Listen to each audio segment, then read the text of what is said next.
Good morning, President Osikyong Tsering. First of all, welcome to my show. Welcome to Assam. Is it your first visit to Assam? I have traversed through Guwahati several times while going to Arunachal Pradesh or Shillong or Dimapur, where we have small Tibetan communities. But for the first time, speaking at universities and engaging with the public here. My first question will be that the war rallied around Palestine, war rallied around Ukraine. Has Tibet has come down or slipped down from the world's attention? The whole global dynamics that is changing because of the Ukraine war or the Gazan war is also bringing more focus on China. So that's also the reason why when we travel around the world today, there are more people who want to listen to us because we understand China better than many of the European countries. So you don't agree that Palestine and Ukraine has indirectly has harmed the Tibetan cause? No, in a sense, when I'm saying when the focus is on China, then there is greater interest to for learn people or interest for people to understand China's motivations and intentions around the world. Because ultimately, of course, whether we accept it or not, it's between democracies and authoritarianism, and look at the holistic perspective of how global politics works, how geoeconomics works, and how it influences issues. So when focus is on China, then it also brings focus on Tibet. That is what I'm trying to imply, that it has not diminished the importance of Tibet. And also because the Sino-Tibet conflict, His Holiness has always proposed for a non-violent, negotiated, mutually beneficial solution that would be lasting. Because if we look around the wars that you mentioned, whether we are resolving one problem now or are we creating more problems for future, nobody can say. So non-violence is the only means, and there has to be some focus on non-violence because Tibet is one of the very few non-violent conflict resolution around the world. From the interest to coming to the straightforward, hardcore diplomacy, can you say that do you feel Tibet has become a kind of an acceptable soft diplomacy for the rest of the world? That acceptable case of what do you call it? That is acceptable casualty. So anybody, if I quote unquote, if I use the term, anybody with a rational sense would know that that is the only way to go forward in future. Also for humanity, if humanity has to exist peacefully, then there is no other way than non-violence as a means of resolving all kinds of problems. You may have to compromise a little bit here and there, but if you think about the larger interests of the humanity as a whole, where His Holiness is also thinking and appreciates the concept of European Union, because His Holiness even now says that if it had not been for the concept of European Union, Europeans would still be fighting with each other. So if that can be applied to Europe, then why not Tibet with China as well? Because we don't just elaborate what exactly that European Union model you were trying to replicate or trying to push for the bank audience. No, the wider concept is the interests of the larger community, European as a whole, not just one singular nation. So here also Tibet was an independent country, but His Holiness has been proposing this middle way policy. So when His Holiness says middle, then there are ends to this. Without ends, there cannot be a middle. So one end is the historical status of Tibet as an independent state, because Tibet has never been directly administered by any country, including China. And then the other end is the current situation of occupied Tibet under the repressive communist government. So trying to find a middle way is seeking a genuine autonomy. So this is very much, China has been saying Tibet has been part of China since ancient times. When ancient times are we talking about, or immemorial? So when it comes to history, China is on very thin ice. So we have to make people understand more about the Tibetan history. And we worked for 2 years with the US Congress to get this Resolve Tibet Act passed, which President Biden signed into law just last July, which talks about Tibet being a yet to be resolved conflict. Because China keeps saying there is no Tibet problem. and that Tibet is a socialist paradise. If Tibet is a socialist paradise, then why don't you let other people see for themselves whether it's a paradise or a hell? And this law also talks about the right of self-determination for the Tibetan people, which is very much in line with the UN resolution on Tibet in 1961. And this law also talks about the historical disinformation that China is propagating around the world on Tibetan history. So this says His Holiness has not accepted that Tibet was part of China since ancient times, and the United States government also does not accept that. And to counter that narrative, we also work with like-minded countries. And then also at the end of it, it defines the territory of Tibet, not just restricted to Tibet Autonomous Region, what China calls now renaming as Xizang. It has a lot of political significance behind that. Of course, Chinese call Tibet Xizang, but when the People's Republic of China calls Xizang, it means only Tibet Autonomous Region, not the other regions where His Holiness was born or Eastern Tibet. So our notion is, if there could be a non-violent resolution to the Sino-Tibet conflict, then there can be more peace and security for the whole region. Then there can be more trust between China and India, because there is a huge trust deficit right now between the two countries. Coming to the question about the Tibetan community in exile, which you hate, this is about political relevance of CTA. Some say that CTA today is more of a symbolic than effective. What real power do you exercise in shaping Tibet's future? Now, we are very fortunate to have a visionary and a true democrat, a leadership like His Holiness the Dalai Lama. So because of His Holiness the Dalai Lama, even an ordinary person like me can be in this position of the elected position of a political leader. His Holiness has been preparing us since 1960, not just even 1 year after coming into exile. His Holiness said we should have representative government, because His Holiness had seen at the age of 24, 25, he was in China, saw how communist government functioned. Everything looked very orderly, but people didn't have the freedom to speak their mind. Came to India in 56, 57. Nascent democracy, 10 years after independence. Parliament was quite chaotic, but he found everybody had the freedom to speak their mind. So he was deeply influenced by democratic principles, and in 1960, not even 1 year after coming into exile, said we should have representative government. No Tibetans thought that we will have to live in exile for so long, 65 years.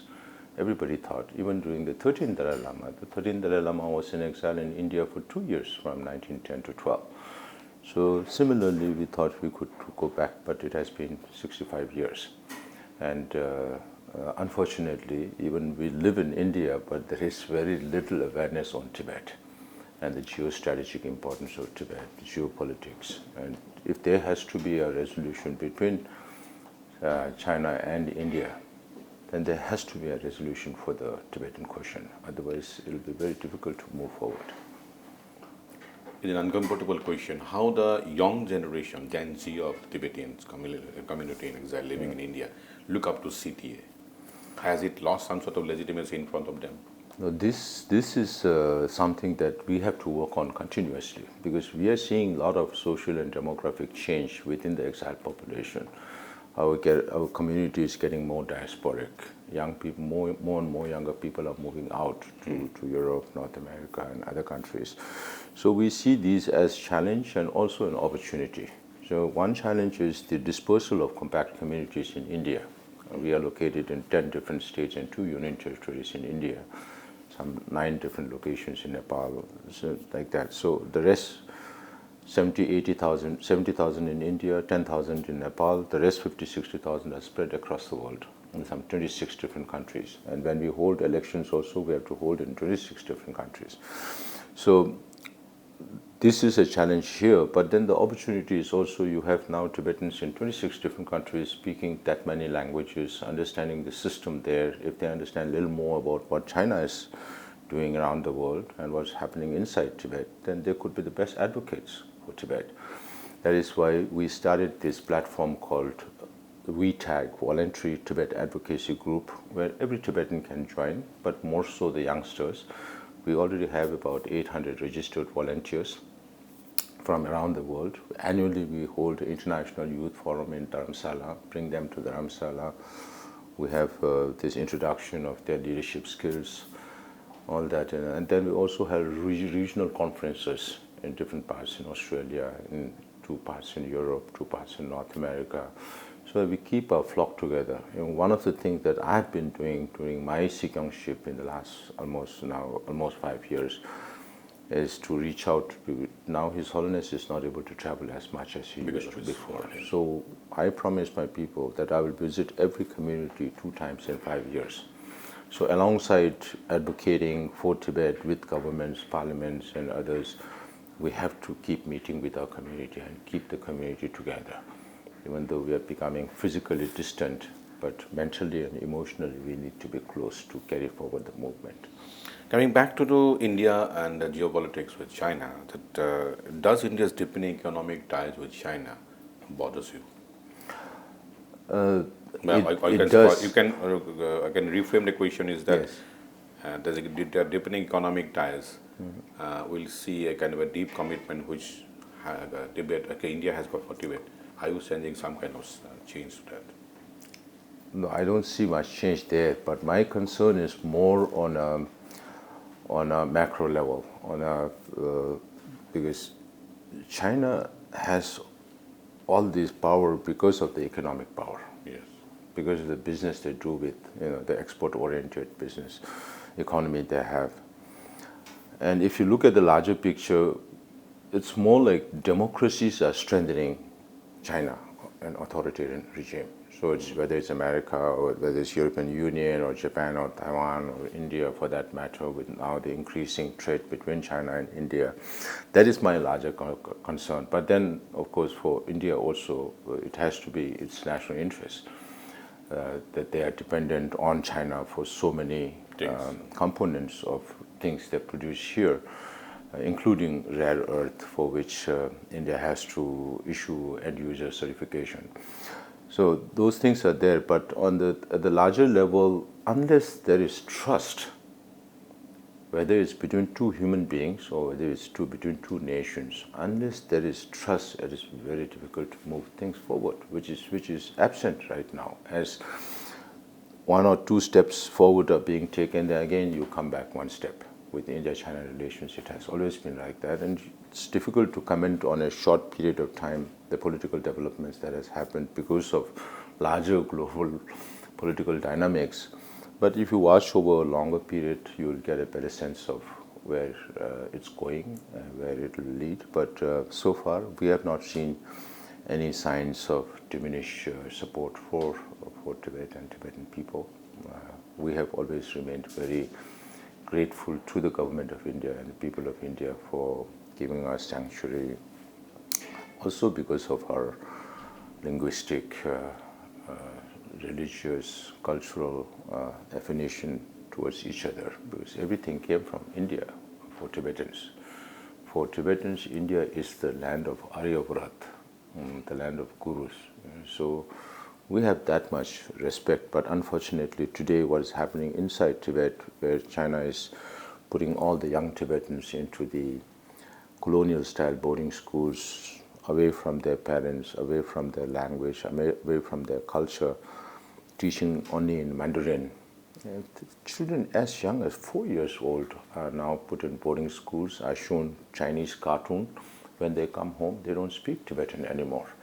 So when you have this whole generation of Tibetans being turned into Chinese, then the problem is also this new generation of Tibetans will not have the same outlook towards India and Indian people.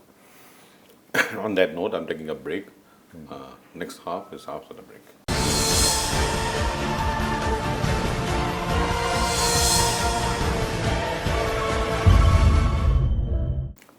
I'm coming back to the second part of the interview. Let's begin with a very uncomfortable, unpleasant question, which no one wants to actually see.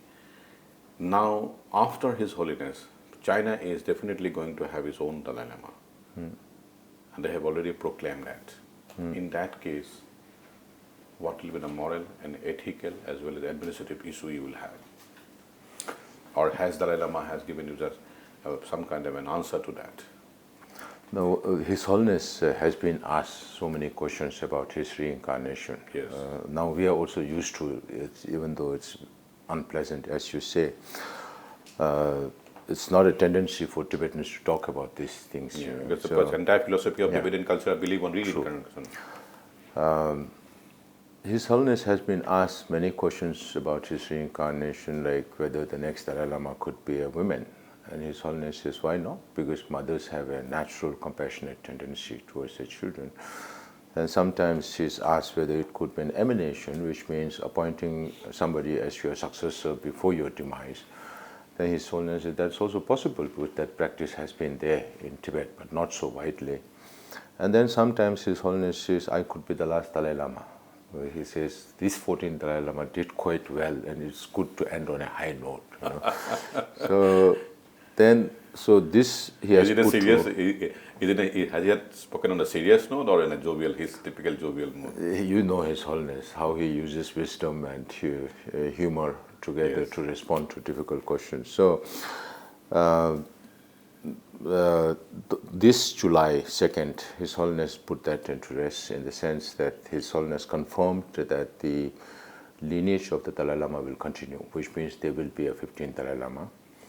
And the Gandhian Purang Trust of His Holiness, the Dalai Lama, that management will continue, who will be responsible for choosing the next Dalai Lama.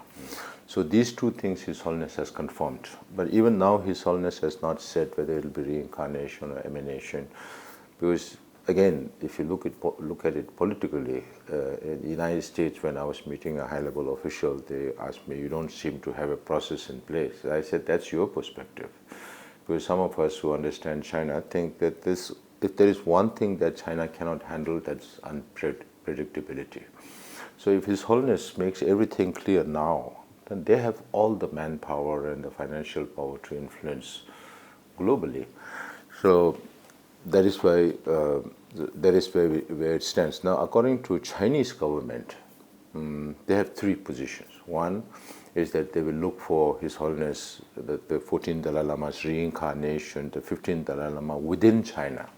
So which means the Chinese government that does not believe in any religion and does not believe in the concept of life after death is dictating terms to the Dalai Lama who has to be reborn. So then His Holiness' response is very simple, that I will be born in a free world. That is the first response to the first position. The second position, Chinese government says, oh, by tradition you have to use the golden urn. Now this golden urn, it's mentioned in some variations of histories that it is supposed to have been introduced in 1793 when the Qings, the Manchus, had some influence on Tibet. But there's no document to prove that. That is why I said we want to hold an international conference on the validity of such a statement in the first place, using of the golden urn, 1793 onwards. Now, my question to the Chinese government is, there have been 8 Dalai Lamas before 1793, where the golden urn was not used. So were those not real Dalai Lamas, or were those not the real traditions? So even if it had to be used, it should have been used for 9th Dalai Lama. That was after 1793. That was also not done. Even 12th, 13th Dalai Lama, 14th Dalai Lama also, it was not used. Now it is being used by the Chinese government to select the 11th Panchen Lama. It is manipulated. There are also witnesses to that. So this is a political game from the Chinese side. Whatever they do, they always try to blame it on others, saying that the Dalai Lama is using this as a politics, a political tool, whereas China is using it as a political tool. Then the third position is that as far back as 2007, they passed an order number 5, which talks about the state, the Chinese state, being responsible for recognizing the reincarnated lamas, or what they call as living Buddhas. So that is definitely aimed at the 15th Dalai Lama and the selection of the 15th Dalai Lama. So they were waiting for this Dalai Lama to die more than 20 years ago, and His Holiness keeps saying, I will live for another 2 decades and more. From this new year, His Holiness says, I'll live up to 130 years of age. So I keep telling the Chinese, this message is for you, because you're waiting for this Dalai Lama to die. Until this Dalai Lama is alive, they can do nothing about his reincarnation. So this is also a humorous way of responding. His Holiness says, if Chinese government is really serious, they should study Tibetan Buddhism first, believe in the concept of life after death, because that is the whole idea behind the reincarnation. And then His Holiness says, if they are really serious, they should look for Mao Zedong's reincarnation first, Deng Xiaoping's reincarnation second, and now even Jiang Zemin is not with us, so they should look for the communist leaders' reincarnation, then maybe the Dalai Lamas.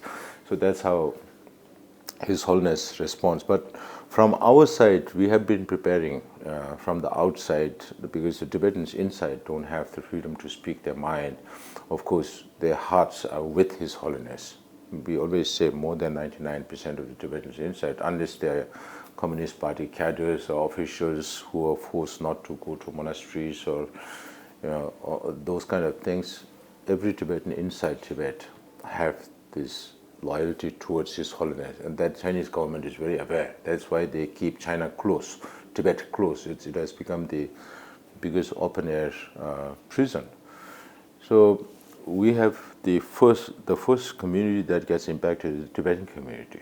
So we have reached out to the Tibetan community. Every community, different sections of the community have appealed to His Holiness, and based on that, His Holiness issued a statement on 2nd July. Because one thing that has been very consistent with His Holiness is, since 1968, he has been saying whether there should be a next Dalai Lama or not will be decided by the Tibetan people. But then again, when you go through a certain process, then there is question about whether it becomes inclusive or not, because you have the Trans-Himalayan Tibetan Buddhists, you have the Mongolians, you have the Russian republics of Kalmykia, Tuva, Burят, and a lot of new adherents of His Holiness in the present day also. So we went from Tibetan community to the larger Tibetan Buddhist world, then the larger Buddhist world, and then governments, because the US is the only one that has a law on the reincarnation, because they amended the 2002 Tibet Policy Act to Tibet Support and Policy Act of 2020 during the first Trump presidency. He signed that into law, which also talks about the religious freedom of the Tibetan people and the right to choose reincarnation by the Tibetan people through Tibetan traditions, and officials, Chinese officials, who would be responsible for selecting the next Dalai Lama would be sanctioned. So it has some teeth in that law. But now, during the 90th birthday celebration of His Holiness, which we are celebrating as a year of compassion, 7 other countries, UK, Germany, France, Holland, Iceland, Estonia, and Lithuania, the human rights ambassadors of these countries have jointly come out with a policy statement on the religious freedom of belief for Tibetan people, and the Tibetan people to choose their right to choose their incarnation. So we need to now reach out to more democratic countries, because they are the only ones we can reach out to seek similar policy statements on His Holiness reincarnation. So even if China chooses one, I tell them, do you want a lifelong headache or not? If you have 2 Dalai Lamas, Xi Jinping won't be there to resolve those problems. So those will be problems for the future, which the present leadership won't be or can't be responsible for. Now come from there, let's come to another very, very important question from people of Assam, Northeast, that's about hydropolitics. We all know about this Madog Dam, which is coming out 60,000 megawatt. And India is also coming up with another one in Boleng, it's about 10, 11 gigawatt. Do you see the Sangpo region, which is one of the most sacred things for Tibetan philosophy, Buddhism? It's a Pemako region. Yeah. Half is in India, half is in Tibet. Now we are going for a new battlefield where the rivers are the biggest weapon. Now they call it weaponization of natural resources. Yes. So the unfortunate thing is China thinks very unidimensional. Yes. For everything, they believe that any problem can be solved through development. China is the factory of the world. They manufacture between 30 to 35% of world's manufactured goods. So they need all kinds of energy. So for Tibet, when they can go as far as Latin America and Africa for natural resources, why not Tibet? So that Tibet having such a big natural resource. Huge. Tibet is huge land. It's 2.5 million square kilometers, which is almost quarter the size of China, or 2/3 of India. It's huge and it's unexploited land. Now China has built a lot of infrastructure and claimed that they have done a lot of economic development, but those developments are not meant for the Tibetans. So that weapon, as a river, do you think it is going to have a serious impact on this part of the as far as environment? Definitely. Both That's environmental, political, and we were always wondering, because in fact we were among the first ones to organize a water conference way back in 2007 in Delhi. Nobody listened to us. Nobody cared about us, what we were saying those days. So Tibet is called the water tower of Asia, and Brahmaputra is one of those rivers that flow into India and Bangladesh. And and I keep talking about this, the reason why I talk about this is for people to understand that the whole Himalayan region is a seismic zone. 50 million years ago, Tibet also had a beach. It was on the waterfront, between the Gondwanas and the Central Asian plate. So now the Indian plate is going underneath the Eurasian plate, and the plateau is still rising by 10 millimeters every year. Yeah. And the tectonic shifts are still happening. That is why you have so many earthquakes. Very fluid region. Africa. So when these mega dams come up on the Yalung Sangpo on India side or on the Tibet side, or we are still counting more than 190 dams on different rivers that flow into different parts of Asia. It could go up to 300. So the whole idea about green technology, China promoting itself as the leader of green technology, but at what cost in Tibet? So same thing with the downstream riparian states. If China controls all the water upstream, of course you have a lot of tributaries that also contributes to the flow of the river, but that will impact definitely. And if there is a seismic activity in that region that harms the dam, then what could happen to people downstream? There could be so much destruction. So if you look at from those perspective, apart from environmental and all those things, it has very ominous signs for humanity in the region. Because then again you are talking about food security, water security, a whole lot of things. People's livelihoods, we are seeing now people's livelihood downstream in Thailand because of Mekong, in Laos and all these countries changing because of China's control on Tibetan rivers. So it's not just Brahmaputra, it's happening on all the rivers, and now it is being weaponized. Thank you so much, sir. Thank you. That's what actually we all want to do here, and beside all this, that this is going to be a dangerous situation. Thank you so much. You yourself has written on these subjects. You are the expert. No, I am not an expert. I just chronicle the whole thing. Thank you. Thank you, sir. Thank you for giving me that time. Thank you.